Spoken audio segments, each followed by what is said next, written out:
Shalom, peuple de Dieu, je suis dans la joie de revenir encore au milieu de vous. C'est votre humble serviteur, l'évangéliste Michel Bafomou. Je viens encore avec un message de la part de notre Seigneur, de la part de notre Maître, de la part de notre Dieu, pour ses enfants du Parlement.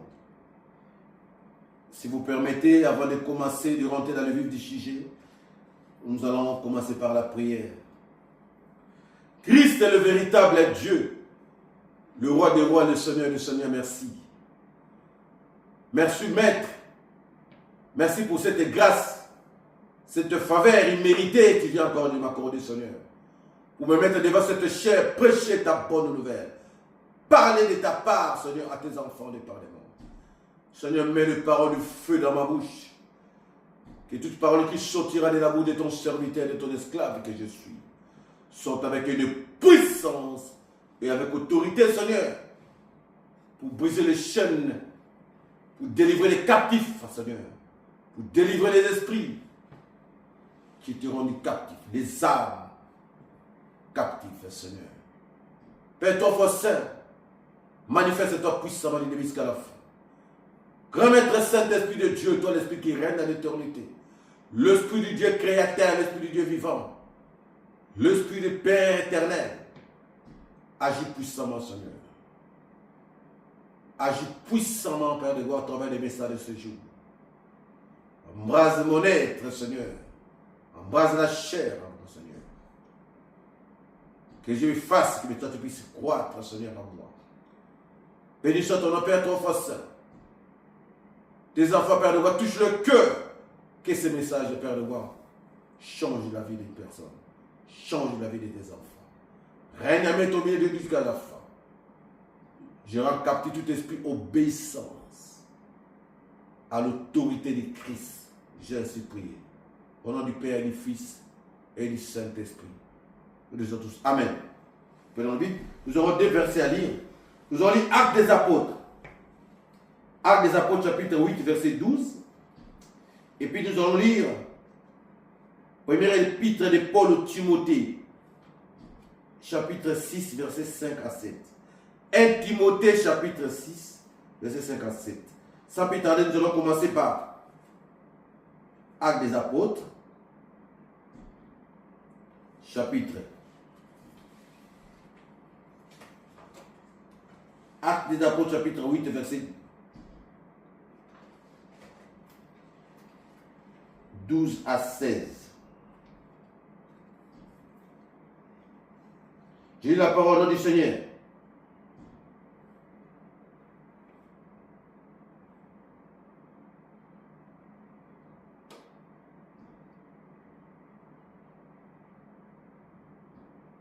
Mais quand ils eurent cru à Philippe qu'il leur annonça la bonne nouvelle du royaume de Dieu et du nom de Jésus-Christ, il se fit baptiser, hommes et femmes. Simon lui-même crie à son tour. Ayant reçu le baptême, il ne lâchait plus Philippe et il était dans le merveilleusement.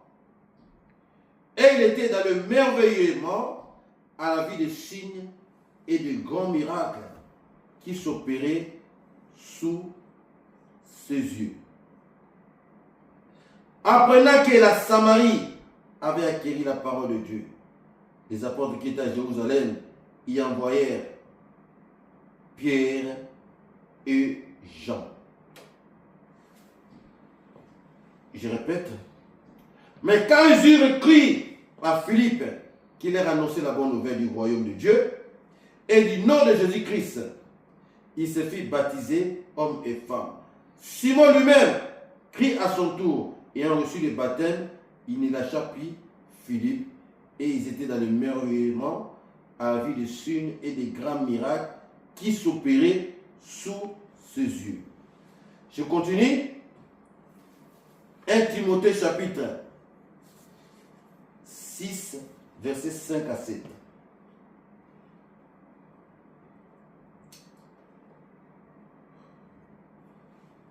Profitable, oui, piété l'est grandement pour qui se contente de ce qu'il a. Car nous n'avons rien apporté dans le monde et de même, nous n'en pouvons rien apporter. Je répète, 1 Timothée chapitre 6, verset 5 à 7. Le dispute interminable des gens à l'esprit, corrompus, privés de la vérité, aux yeux de qui la piété est une source de profit. Profitable, oui, la piété l'est grandement, pour qui se contente de ce qu'il a, car nous n'avons rien apporté dans le monde, et de même, nous ne pouvons rien apporter. Parole du Seigneur. Est-ce que nous pouvons acclamer la parole du roi des rois? Bien-aimés dans le Seigneur, pendant la persécution, il y avait un moment à Jérusalem où l'église était persécutée. Saül était l'un qui avait reçu le mandat de persécuter les chrétiens, les disciples de Christ à cette époque. Et pendant la persécution, les chrétiens fuyaient de ville en ville. D'autres se sont partis se réfugier à Samarie, dans une ville qu'on appelle la Samarie. Seuls les apôtres étaient restés sur place et allaient de lieu en lieu pour suivre ceux qui étaient dans la persécution, prêcher la bonne nouvelle. Et Philippe, l'un des apôtres, est parti en mission à Samarie, envoyé par les apôtres pour prêcher la bonne nouvelle. Et il y avait des signes et des miracles qui s'opéraient. Les gens ont été guéris. Le paralytique marchait. Les aveugles voyaient, recouvraient la vie. Bien aimé, il y avait des miracles qui s'opéraient à travers Philippe. Et dans cette ville de Samarie, il y avait un homme qu'on appelait Simon, le magicien. Cet homme était magicien. Il faisait des sortilèges, des miracles pour impressionner les peuples, pour impressionner les habitants de la Samarie. Et tout le monde était dans le merveilleusement de voir ce qu'il faisait. Mais quand Philippe est arrivé dans la ville de Samarie, lui aussi, Simon, s'est fait baptiser. Philippe le baptisé au nom du Christ, au nom du Seigneur Jésus-Christ. Et lui aussi, à son tour, il a pris le baptême. Mais son cœur était loin d'être converti. Et quand les apôtres, ils ont entendu qu'à Samarie, le travail que Philippe faisait était tellement bon, ils ont envoyé Pierre et Jean pour continuer dans ce même travail avec Philippe. Et quand Pierre et Jean sont venus, ils imposèrent les mains aux malades et les gens recevaient le Saint-Esprit par les positions des mains des apôtres. Et il y avait des grands miracles qui sont payés. Et lui, en voyant cela, Simon, le magicien, demanda à Pierre, disant, est-ce que je peux vous donner l'argent en échange du Saint-Esprit pour que moi aussi, à mon tour, que je puisse imposer les mains aux gens pour que les mains puissent être, pour que les gens puissent avoir la guérison. Mais il avait de mauvaises intentions. Il croyait que la grâce de Dieu, on peut acheter la grâce de Dieu. Il croyait qu'on peut acheter les dons de Dieu. Il croyait qu'on peut acheter la faveur de Dieu avec de l'argent. Et Pierre les réprima sévèrement en disant ceci. L'apôtre Pierre vient les réprimer. Périsse. Écoutez ce que Pierre lui répond. Périsse ton argent et toi avec lui, puisque tu as cru acheter le don de Dieu à prix de l'argent. Dans cette affaire, il n'y a pour toi ni part ni héritage. Car ton cœur n'est pas droit devant Dieu. Répands-toi donc de ton mauvais dessein. Prie le Seigneur. Peut-être cette pensée de ton cœur te sera-t-elle pardonnée. Bien-aimé, il a été réprimandé. Par là, bien aimé, nous allons tirer le thème de notre message de ce jour. La bénédiction et le salut ne s'achètent pas. La bénédiction et le salut ne s'achètent pas. Qu'est-ce que nous pouvons comprendre, bien aimé, à travers ces messages, à travers ces récits?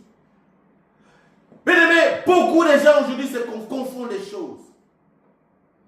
Nous devons savoir que Christ, notre Seigneur, est mort pour toi et moi, mon frère, ma soeur. Christ n'est pas mort pour les bâtiments, mais Christ est mort pour l'église que nous sommes, le corps de Christ que nous constituons. Aujourd'hui, nous remarquons dans bon nombre d'autres églises où le don de Dieu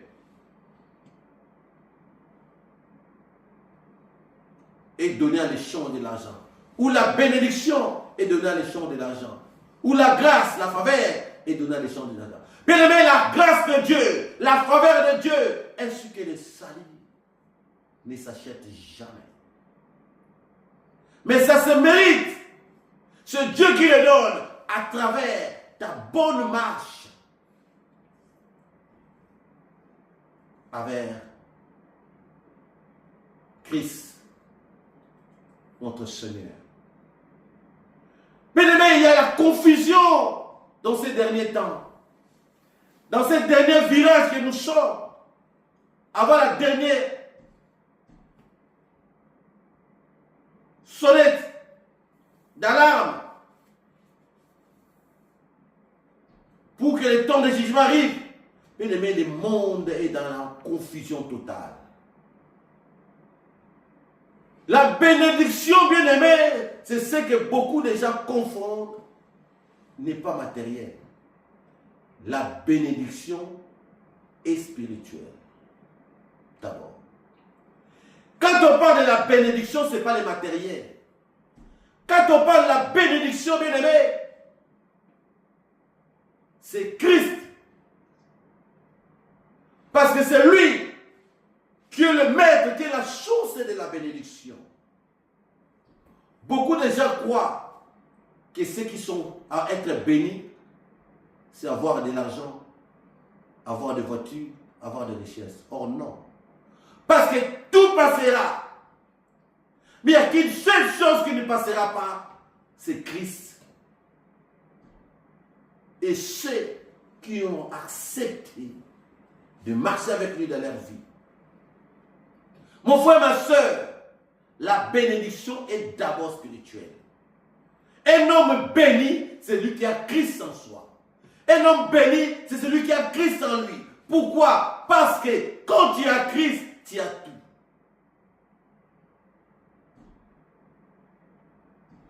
Tu peux avoir les matériels, c'est bien. Tu peux avoir tout. La richesse, l'argent. Mais cela n'est pas une bénédiction. Si tu n'as pas le Seigneur en toi, si tu n'as pas accepté Christ dans ta vie, tu n'es pas un homme béni, tu es le plus malheureux que ce soit. Tu es plus malheureux qu'un clochard qui dort sur la route.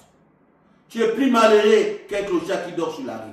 Pourquoi? Parce que du jour au lendemain, les propriétaires du souffle, les réclamer son souffle dans ta vie.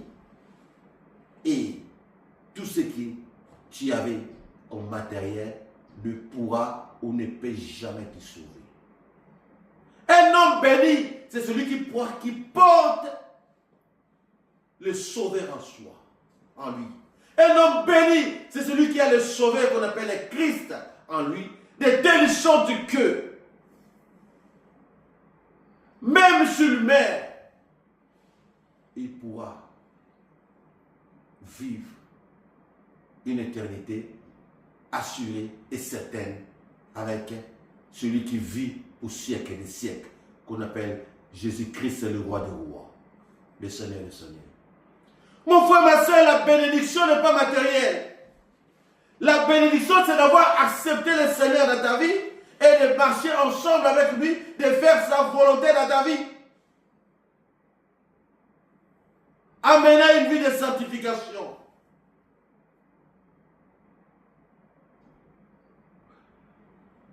La parole du Seigneur nous dit ceci.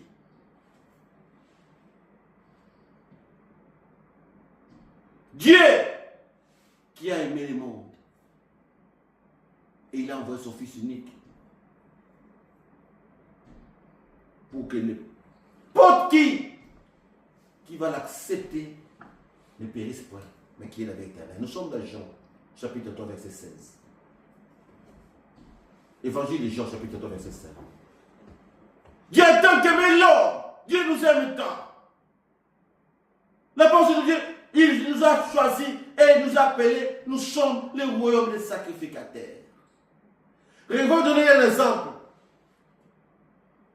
Nous sommes dans la Genèse. L'exemple d'Abraham. Dieu a demandé à Abraham de nous offrir un sacrifice. Abraham n'avait qu'un seul fils, Isaac. Fils, quand on parle de la fils, le fils de la destinée. Le fils que Dieu avait béni, Isaac. Avec sa femme Sarah, bien sûr, il a eu qu'un seul enfant, un seul fils, Isaac. Mais Dieu a dit à Abraham, Abraham, offre-moi ton fils Isaac en sacrifice. Abraham n'avait pas hésité. Il avait que ses seuls fils avec sa femme Sarah. Après tant d'années de stérilité, Sarah 90, Abraham 99 ans. Ils n'avaient pas eu d'enfant et Dieu les a donnés. Le seul enfant, le seul fils, le Seigneur l'a réclamé. Abraham n'avait pas discuté. Abraham, qu'est-ce qu'Abraham a fait? Abraham a obéi. Nous sommes dans Genèse 22, chapitre 22. Mais bien aimé, Dieu avait déjà béni Abraham avant qu'il monte, qu'il fasse 3 jours de marche pour aller offrir Isaac avant de monter dans la montagne. Vous savez pourquoi? Parce que Dieu ne regarde pas l'offrande que tu offres, mais Dieu regarde les sacrifices. La personne, la disposition, pardon. Dieu ne regarde pas les sacrifices, ni l'offrande, mais Dieu regarde la personne qui offre, qui donne les sacrifices. Le Seigneur s'est déjà rassasié des sacrifices uniques de son Fils. Les sacrifices sans défaut, l'agneau immolé. Bien aimé, Abraham a été déjà béni du moment où il avait accepté, obéi à la voix de Dieu, à la volonté de Dieu. Il a été déjà béni. Tous les restes là n'étaient que complémentaires. C'est par là, je veux dire, Dieu agrée l'obéissance. Comme Samuel nous dit, l'obéissance vaut mieux que les sacrifices. Nous sommes là, Samuel.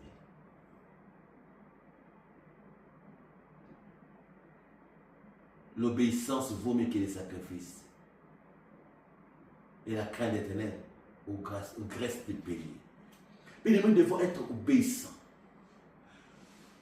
Tu es obéissant à l'égard d'éternel notre Dieu, ton sacrifice sera agréé et agréable à l'éternel. Mon frère, ma soeur, tu peux offrir ton corps en sacrifice, mais si tu n'es pas obéissant à Dieu, Dieu va rejeter ton corps. Tu peux amener à n'importe quel sacrifice que tu veux à l'église. Je n'ai pas dit d'amener des sacrifices à l'église.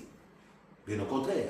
Mais nous devons d'abord commencer par nous transformer. Nous devons d'abord commencer par une repentance sincère à l'égard de notre Dieu. Nous devons d'abord commencer à transformer nos pensées, nos vies, pour que nos sacrifices soient agréés à l'Éternel notre Dieu. Parce que Dieu n'agrée que l'obéissance. Si tu offres un sacrifice en étant désobéissant, ton sacrifice sera rejeté. En donnant l'église, tu es en train de donner au pasteur, tu ne donnes pas l'Éternel parce que Dieu n'agrée pas les sacrifices. Que personne ne te trompe. Venez donner, donner, venez donner, vous serez bénis. Si tu n'es pas obéissant, tu ne seras pas béni. Ça, c'est une vérité que je suis en train de vous dire, mon frère, ma soeur. Que personne ne vous trompe. Tu veux que ton sacrifice soit agréé. Amène ton sacrifice, certes, à l'église, très bien, parce que c'est là que nous devons offrir à l'Éternel notre Dieu le sacrifice. et les offrandes. Mais, nous, toi la personne qui offre les sacrifices, tu dois être obéissant et soumis à l'égard de notre Dieu. Sinon, tu es en train de donner au pasteur, tu donnes pour Seigneur, ton sacrifice ne sera pas monté. Ne t'étonne pas, les derniers jours, tu diras Seigneur, j'ai donné mes 10 000 offrandes. Il te dira, je ne te connais pas. Arrière de moi, loin de moi. Pourquoi? Parce que ton cœur n'était pas correct. Simon, le magicien, croyait qu'on pouvait acheter la grâce de Dieu. Bon, non, moi je crois qu'on peut acheter la miséricorde de Dieu à travers l'argent. On peut acheter le pardon de Dieu à travers l'argent. On peut acheter tout. La faveur de Dieu à travers l'argent. Encore, les saillies, les salis, ainsi de suite. Non. Détrompez-vous. Dieu agrée ceux qui sont les enfants obéissants. Dieu agrée les enfants qui sont soumis. Regardez Abraham. Dieu avait déjà béni Abraham parce qu'il a été obéissant. Il a obéi à son Créateur. Il a obéi à la voix de son Dieu sans réfléchir, sans poser des questions.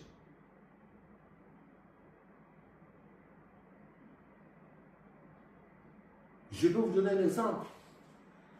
Élie et Élisée. Élisée s'est attaché, Élisée, disciple du prophète Élie. Le prophète Élisée, il était disciple du prophète Élie. Il était à côté, obéissant, soumis au prophète Élie. Mais quand le prophète parlait, Élisée avait demandé au prophète Élie, donne-moi les doubles de ta portion.